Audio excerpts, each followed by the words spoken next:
Question. Anybody that has seen Sinners? I'm in there with my people and shit, you know, smart black folks, aptitude, erudition, generation, anything that edify motherfucking consequence. So I got a question right from the jump.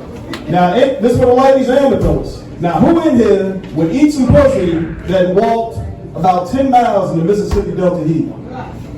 Anybody? Nobody would do a Sammy would? I thought that shit was interesting because the pussy could actually smell like a Wuhan fish market and shit, so it was just fascinating. But the movie was actually, it was a lot of shit. So it was a lot of parables, allegories, and a lot of, you know, suppositions and shit, right? So one person I was waiting for to actually do a review, and I think y'all know who this is. Family, I need you to understand, and understand what I'm saying. I need you to understand, and understand what I'm saying. This is your uncle, Ifatunde Umar Johnson. So do not let that Becky in. Do not let that in. Do not let Mary in. I say black queens forever, no bunnies never. She is a succubus in more ways than one. She knows what I'm talking about because she saw the motherfucking movie. But yeah, that shit was fascinating. There was something about Mary, and I'm just not talking about the jizz in her head, basically, and shit.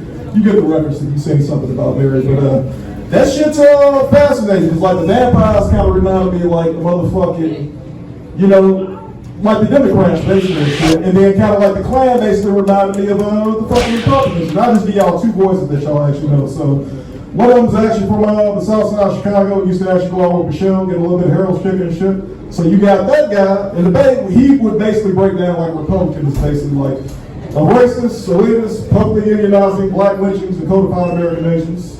And then the other guy who actually sounds like this, I'm looking at you guys, you're all my favorite blacks, my favorite African Americans, is actually devils enjoying masochistic oppression of colors, rebelling against tyranny. And color action is just a nice way of saying the word nigger, but I love you guys, so you are in fact my niggers. So yeah, that shit was fascinating too. And you got a lot of crazy shit actually happening in the fucking news. And one thing too, I don't know if y'all know this shit, but like April showers bring motherfucking Mayflowers, right? But in the month of April too, right? You know what's like white supremacist month, right? Y'all know that shit? Like motherfuckers celebrate Hitler's birthday. Motherfuckers celebrate Timothy McVeigh when he blew up the fucking hospital. And then you got motherfuckers celebrating like Columbine when they shot up the school, right? Now you know who's saying that shit? And said, hold my dick sucking lips. Kanye motherfucking West. That nigga saying that shit came out in the motherfucking Klan robe. You know what I mean? It's just, that shit's just kind of wild and shit. And I was just thinking, like, imagine him and Kim having a conversation, right? Look, Kim, I can actually suck my dick better than you can ever actually suck my dick. I was just, you know, it's yay. So he will say some shit like that. That's kind of like his personality. Henry, stand up! Hail to the king, baby.